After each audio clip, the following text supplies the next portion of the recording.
Bonjour, Monsieur Plante. Bonjour, Monsieur René. Je suis fier d'être devant toi, je vais te tutoyer. Moi, je te vois comme un chêne solide qui a des branches qui s'élèvent vers le soleil. Tu as résisté aux tempêtes, aux bourrasques, au gel. D'autre part, tu as absorbé du soleil, des clairs de lune, de la rosée le matin. Et ça fait de toi un chêne tellement solide, quand on passe devant, on a le goût d'arrêter. On aurait même le goût de prendre une petite branche. Mais toi, depuis 60 ans, tu as planté, tu as semé des graines. Et, après tant d'années, tu récoltes. Une génération, 2 générations, parce que les pousses, les gemmes que tu as plantées, les graines que tu as plantées, ils ont poussé. Ils sont rendus des arbres après 50 ans. Je connais de la forêt. Alors, là, c'est rendu à 2-3 générations. Et ceux qui passent sont fiers de s'arrêter et de les faire réfléchir. Alors, toi, si je sais bien, ce chêne-là a été planté à Sainte-Florence. Peux-tu nous parler un peu de ton village, de Sainte-Florence? Oui, je suis né à Sainte-Florence par un beau matin du mois de mai en 1934. T'es pas vieux, t'es un peu d'usure. Je ne sais pas si c'est de l'usure ou de la pratique. Moi, en 1935, naissait un beau bébé. Puis, avec les années, ben là, il est rendu ici, avec une vie assez bien remplie. Moi, je voudrais que tu me décrives un peu, là, ton village, quand tu avais, je sais pas, 7 ans, 8 ans, etc. C'était quoi la population? Est-ce qu'il y avait de l'entraide? Que je me rappelle, c'est un village, dans ce temps-là, d'à peu près 1000 de population. Et il y avait beaucoup d'amitié entre les voisins. Oui?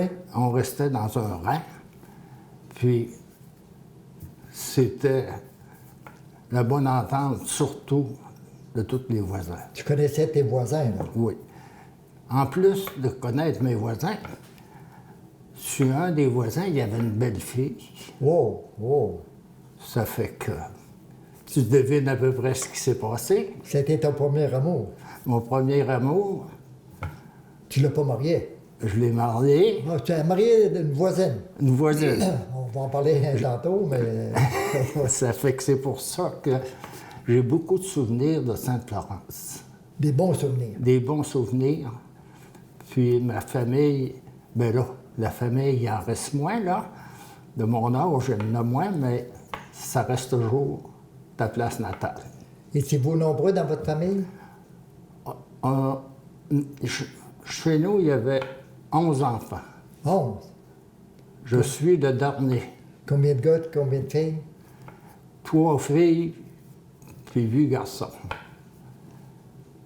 Ça fait que là, il y en a 10 de partis. 10. Il en reste un. Mais toi, quand t'es né, là, ta mère est morte presque tout de suite après. Ma mère est morte pas longtemps après. Je n'ai pas connu ma mère. Mais t'avais quel âge quand t'es morte, ta mère? Ma mère est décédée, j'avais un mois et demi. Pas plus que ça. Pas plus que ça. Puis t'as survécu.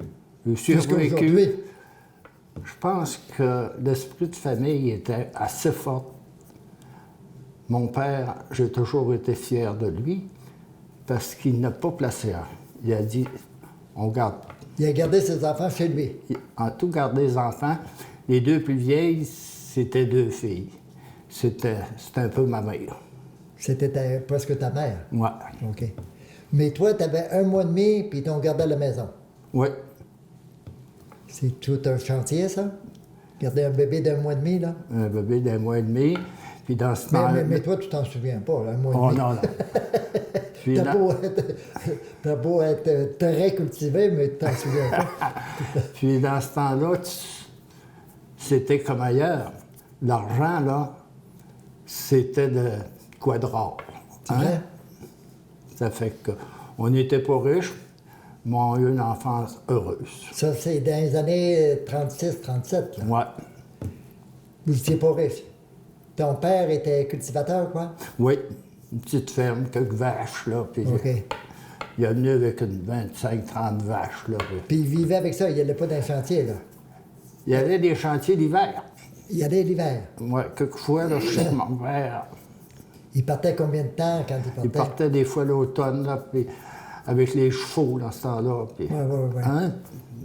Mais là, c'est tes sœurs qui gardaient les plus jeunes.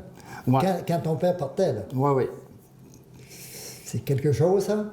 Mes 2 sœurs, les 2 plus vieilles, c'est un peu ma mère. Oui. Sont-elles vivantes aujourd'hui? Non, Non, ça va, OK.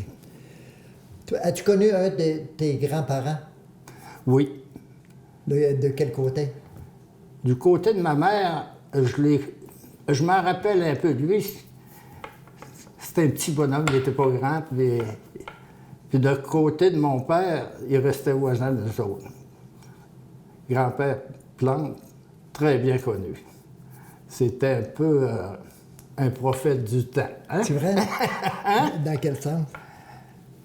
Il avait de bonnes instructions. Il parlait aussi bien l'anglais que le français C'est parce vrai? qu'il avait été aux États-Unis. Puis c'était quelqu'un qui débrouillard. Tu avais une bonne relation avec. Oui, très bonne relation avec. Quand il est mort, quel âge avais-tu? Il est mort dans les années 62, 63. OK. Très bien connu. Ça veut dire que tu l'as très bien connu. Oui. Puis il te laissé quand même quelque chose, une valeur.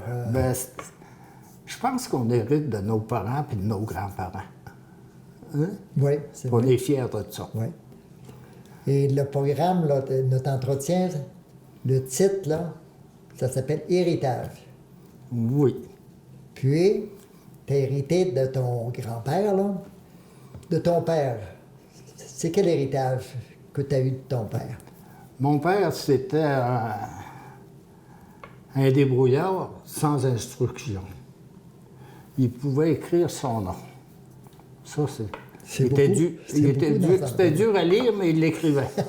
Mais dans ce temps-là, il y en a plusieurs qui étaient comme ça. Là. Ben, c'était la mode dans ce Mais c'est ça, temps-là. Hein? il y allait pas Mais c'était un débrouillard. Il a réussi à garder tous ses enfants. Puis, hein? Il s'est remardé j'avais 9 ans. OK. Le décès de ta mère, là, à quel âge que tu as pu en prendre connaissance? C'est tes sœurs, c'est tes frères qui ont dit t'es né, bon, et ta mère est morte presque en même temps, là, bon, 1 mois et demi. À quel âge tu as appris ça, toi? Ça, les souvenirs que tu as de ce temps-là, ça va à peu près de l'âge de 5-6 ans. Puis là, quand tu commences à aller à l'école en première année, là, c'est là que tu t'aperçois que Qui t'a pas de mère? les autres enfants qui vont à l'école avec toi, ils parlent de maman. Oui, oui. Mais moi, je ne savais pas ce que ça voulait dire, ce mot-là. Oui, c'est vrai. Est-ce que ça te blessait à ce moment-là, à 7-8 ans, là? Ben, tu trouves ça bien terrible, mais il faut que tu vives avec. Ouais. Hein? Mais mes sœurs étaient vraiment des mères pour moi. Des mères. Hein? Ouais. Votre relation avec tes sœurs, tu viens d'en parler un peu, avec tes frères, c'était quoi votre relation entre vous autres, là? Il devait y avoir de la chicane quand on est surtout une gang de gars comme ça, là. C'est pas tous des enfants du bon Dieu, là. Oui, il y avait eu des petits accrochages, qu'on peut dire, là. Mais quand on se rencontrait après ça, puis qu'on comptait ça, nos affaires, là, on dépendait du fun. C'est des bons souvenirs, pareil. C'est des ça. bons souvenirs, C'est tu des bons sais. souvenirs. Il arrive des affaires dans ce temps-là, là. T'aimerais autant pour raconter, mais... Pourrais-tu nous en raconter juste un fait, là, d'une petite chicane, là? Une petite affaire où ça brassait un peu, là. Des coups secs, là. Ah! Il y avait un de mes frères, il avait pris, je sais pas comment il appelait ça, dans le temps, ça devait être de la bière, là. La bagosse. La baboche. Oui, la baboche. Puis, il avait arrivé, puis mon père avait retravaillé à la maison. Puis il avait sorti, puis il est arrivé en retard pour se coucher, puis il avait réparé, puis il n'a pas trouvé son lit. Il y avait une porte de démancher, puis il s'était abrié avec une porte. On avait ri de lui pour ça. Ton père s'est pas fait Non. contre lui, non? Mon père, il était bien patient pour ça. Des fois, mes sœurs disaient, mais que papa arrive, on va lui dire. Papa arrivait, voyons, mon petit Pascal, un peu tu veux. Écoute, là, tes petites sœurs. Il disait, tu peux recommencer. Ouais. As-tu des souvenirs de ton primaire? Oui. Que primaire? T'allais dans un rang? C'était d'un rang, on était quasiment à 1 000 d'école, à l'école à pied. À pied? Oui. Puis, T'avais pas de chien, puis... non. L'hiver, des fois, on y allait en voiture avec un cheval. Mais on dételait ça, puis là, c'est... Puis le cheval est resté où, là, quand vous étiez... Il y avait une écurie pas loin d'école, là, pour aller... En même temps, ça me donnait l'occasion de faire embarquer ma voisine.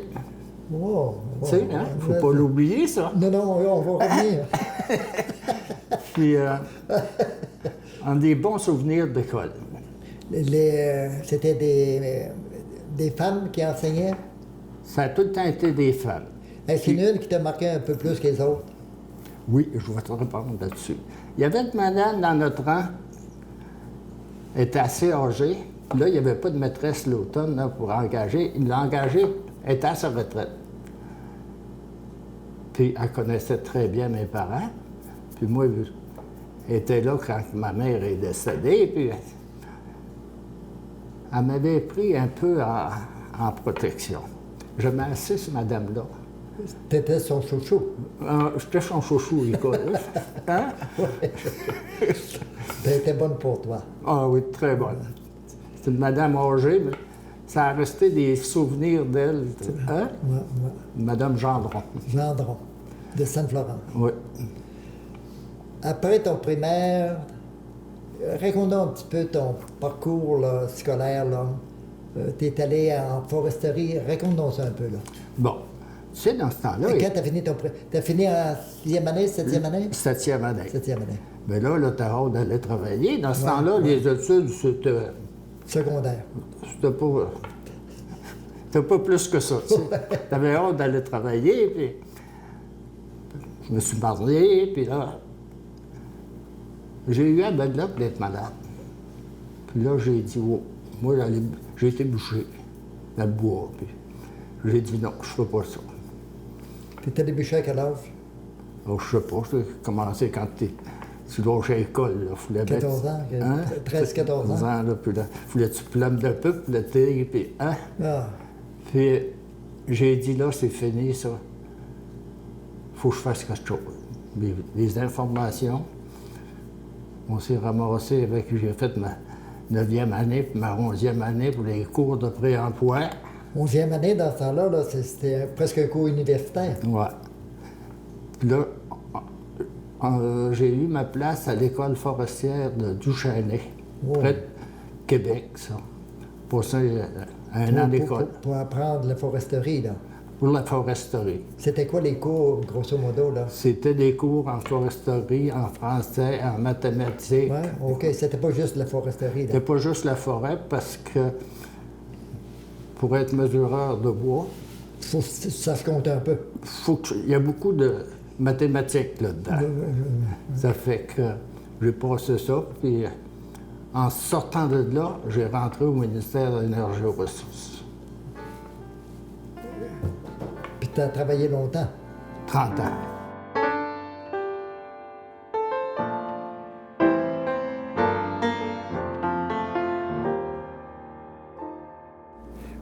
Bonjour, Madame Julie. Bonjour, M. Canuel. Toi, tu as hérité de ton père. Oui. T'as sûrement hérité de ton père, tu as un beau sourire en plus. C'est quoi, en quelques mots, ça peut prendre du temps, l'héritage qu'il te laisse? C'est ça, j'en aurais pas mal à dire. Commence par le positif ou le négatif? Comme tu veux. Hein? Non, du négatif, il n'y en a pas beaucoup, mais j'ai hérité de sa tête dure, par exemple. Je suis entêtée autant que lui. C'est une qualité. Oui, c'est ça, ça devient une qualité. Quand je veux quelque chose comme lui, je m'arrange pour que ça arrive. Non, mon père, c'est un homme très généreux. Il nous a transmis aux 4 enfants, à ses petits-enfants, donner au suivant. On redonne ce qu'on a reçu dans la vie. En temps, c'est pas obligé d'être monétaire. C'est en temps, du temps précieux qu'on a avec lui. Et je fais pareil aujourd'hui, je redonne au suivant. Justement, j'ai apporté ses galettes préférées. Redonner au suivant. Serge, j'ai apporté tes galettes préférées. Il aime les galettes? Il faut dire que mon père a habité chez nous avec mon conjoint pendant 1 an. En l'attente du château qui n'était pas finalisé de construire. Tiens, c'est Rémi. Rémi, t'as fait tes galettes préférées. Merci. Tu peux en manger une? Non, mon père a habité chez nous avec mon conjoint pendant 1 an en l'attente du château. Puis, c'est vous, là, quelle activité qu'il faisait, à part faire des galettes? Du tricot, ça aussi, il m'a transmis ça. C'est lui qui m'a appris à tricoter. Je tricote aujourd'hui, je fais du métier à tisser, ce qu'on en a fait pendant qu'il était chez nous. C'est lui qui m'a appris à tricoter. Maman faisait les autres occupations de la maison, mon père m'a appris à tricoter. Aujourd'hui, je l'aide dans son tricot parce qu'il tricote encore. C'est-à-dire que tu es meilleur que lui, là? Oui. Ouais. L'élève a dépassé le maître. Oui, l'élève a dépassé le maître. Comment est-il avec tes enfants? C'est un grand-papa présent. Il les appelle, il les envoie des messages textos avec son ordinateur, son cellulaire. Il est très à l'écoute de leur vie. Si tes enfants étaient venus, là, qu'est-ce qu'ils auraient dit à leur grand-père, d'après toi? Qu'ils l'aiment, qu'ils sont contents de ce qu'il leur a transmis en valeur. On est allé souvent, mon père c'est un grand voyageur, je ne sais pas si vous avez dit ça. Non, je sais pas. Il a voyagé beaucoup, depuis qu'il était à la retraite encore plus. Ma mère avait de la misère à le suivre des fois, mais moi j'étais toujours prête à le suivre, par exemple. Et aujourd'hui, je fais la même chose que lui. J'adore voyager, je fais beaucoup de voyages. Avec lui des fois. Alors, tes enfants lui diraient, t'es un grand-papa merveilleux. C'est ça qu'ils diraient. Présent surtout. Est-ce qu'il communique verbalement avec eux? Oui, beaucoup. Il leur dit quoi quand il communique, là? Il commence par les minoucher puis leur dire qu'il les aime. Mon père, c'est un colleux. C'est un colleux. C'est un colleux, c'est un minoucheux. Alors, ça veut dire que tes enfants, toi, t'as été gâté par lui. Oui, beaucoup. Il me berce encore. Merci beaucoup. Merci beaucoup. Merci. Salut, papa. Merci, ma belle Julie. Je t'aime. J'ai pas besoin de te le dire, tu Non. sais que je t'aime beaucoup.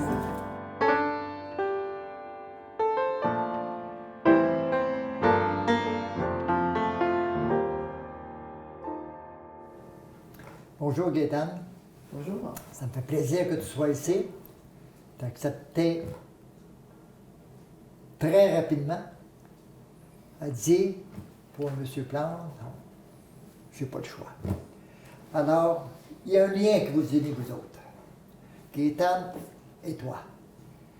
Eh oui. C'est un lien de sang. Son père, c'est un Tremblay, c'est mon beau-père. Et ta mère, c'est une Tremblay. Alors, une Tremblay qui va parler un plan, mais pas mal Tremblay aussi. T'as vu? Oui, c'est un plan qui était vraiment tremblé aussi. Mais je dirais que je dois te dire, mon grand, que papa, là, à l'époque, je me rappelle de ça, là, parce que j'étais petite, me garde, parce que papa, il s'est marié, il avait tout perdu ses sœurs. Alors, c'est bien sûr que je ne suis pas la première de la famille, ce qui fait que je connaissais pas mes cousins. Parce que moi, je pensais que c'était tous des vieux. Parce que quand t'es petit... Pas des vieux, je sais. Des vieux. Les jeunes vieux. Des jeunes vieux. Non, à l'époque, quand j'étais petite, là, papa, il disait... Mais je comprenais pas beaucoup, parce que c'est ça. Tous ces cousins-là et ces cousines-là étaient quand même... Puis lui, c'est un des plus jeunes, en plus, là. C'est le plus jeune. Oui, c'est le plus jeune. Mais ce que je peux te dire, c'est que ça m'a touché sur moi, qu'ils me disent que ses sœurs, OK, qui, quand ils sont décédés, qui avaient toujours travaillé, ils avaient toujours été voir ses neveux, ses nièces, tout le temps. Et est-ce que c'est vrai qu'il le faisait, papa? Est-ce que papa allait vous voir? Est-ce qu'il... Oui. Quand mon oncle François Tremblay venait chez nous, c'était une fête. C'est vrai? Oui. Dans quel sens? Ben là, des fois, il parlait un peu de politique avec mon père. Avant de chicaner, il arrêtait. Mais c'était drôle, hein? Papa était très politicien. Disons que c'était pas le sujet qu'on devait nécessairement entretenir Oui, avec lui. moi, je me rappelle de ça. Oui, oui. On savait, ça ne durait pas longtemps. Hein? Mais il y avait sur ce plan-là, là, c'est que je me rappelle tellement à quel point c'était précieux. Vous étiez précieux pour lui, papa, là. Puis maman, je me rappelle, c'est sûr que maman l'a toujours aussi soutenu. Puis il disait ça, là. Tu sais, puis ça me surprenait tout le temps, à chaque fois. Mais chez nous, on a toujours eu une famille agrandie parce que tous ces cousins-là sont venus régulièrement aussi chez nous. Régulièrement dans le sens qu'ils venaient. Parce qu'il n'y avait pas juste la famille des Plantes, OK? Il y avait la famille des Dufour. Il y avait la famille les autres, tes autres sœurs. Parce que ta mère, c'était laquelle? C'était Alice ou bien c'était Clara? Eugénie. Eugénie. Oui. Eugénie, en plus. En plus, aujourd'hui, là, c'est peut-être elle qui jouerait au tennis. Non, mais c'est sûr et certain qu'il y avait 4 sœurs. Là. Puis toi, tu n'étais jamais connu une de ces là non plus. Moi, j'étais le bébé dans ce temps-là. Il appelait ça le bébé. Hein? Puis aussi, ce que je dirais, c'est que ce qui m'a frappé dans ma vie, c'est que le jour où ta fille est arrivée au golf, parce que je jouais au golf, puis là, elle me dit « Bonjour, ma tante. » Puis là, je la regarde. Hey, moi, je dis « Pourquoi tu te dis ma tante? » Puis elle dit « Tes parents avec moi? » Ben oui. Mais j'ai dit, moi, là, j'ai dit, dans ma vie, je me suis jamais fait appeler ma tante, ni par les enfants. Elle t'appelle encore ma tante. Puis elle m'appelle, oui, la première chose qu'elle m'a dit tout à l'heure, c'est vraiment exactement « Bonjour, ma tante. »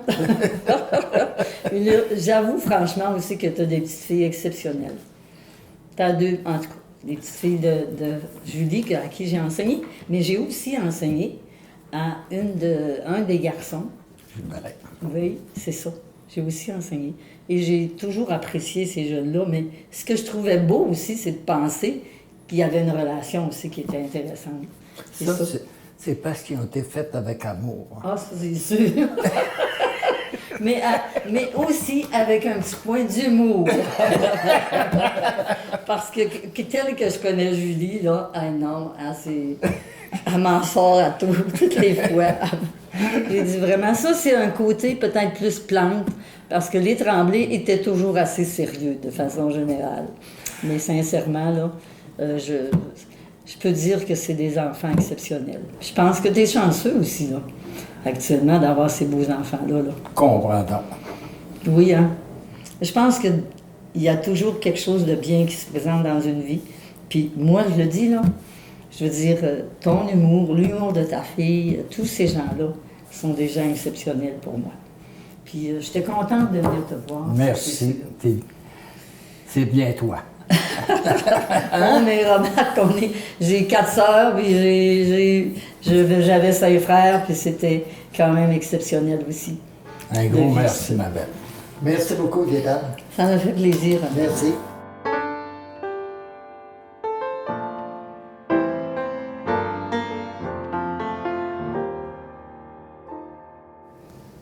Bonjour, docteur Didas. Vous connaissez, je le sais. Oui. Lui, là, ce médecin chirurgien, là, il aurait pu pratiquer dans le monde entier. Sauf qu'il est resté à Amkoui. Et ça a été ton médecin de famille, semble-t-il. Lui, là, il fait des miracles. Il guérit le monde, là, qui doit mourir. Plus que ça. Plus que ça. Il ne sait peut-être pas, là. C'est sûr, par humilité, il ressuscite des morts. Il sait, hey, meurs pas aujourd'hui, là, parce qu'il va te ressusciter. Ça va lui donner un travail à temps plein. Alors, à vous, docteur. C'est un plaisir pour moi de participer à la promotion de Pascal au programme Héritage, formellement conçu par M. René Canuel. Héritage veut dire laisser à ses proches, à ses amis, soit des biens ou soit des sentiments. Par exemple, l'amour. Pascal lègue à ses amis et ses proches de l'amour, de la générosité, un entre-genre extraordinaire. Il parle à tout le monde, que ce soit peu importe le rang social.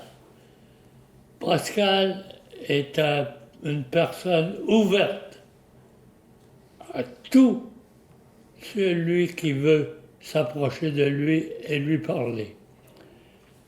J'ai connu Pascal au début, à mon arrivée à Mkoui. Et par la suite, on s'est perdu de vue, et voilà qu'aujourd'hui, on se retrouve au Château Bellevue, même voisin d'appartement. Bienvenue au club de l'héritage, Pascal. Merci, Didas. T'es vraiment un ami. Je te remercie infiniment. Est-ce que c'est un homme généreux? Très généreux. Dans quel sens? Généreux, il compte pas ses heures, il compte pas ses voyages, il compte rien, il demande rien en retour. C'est pour ça qu'il est riche. Ça, je ne sais pas.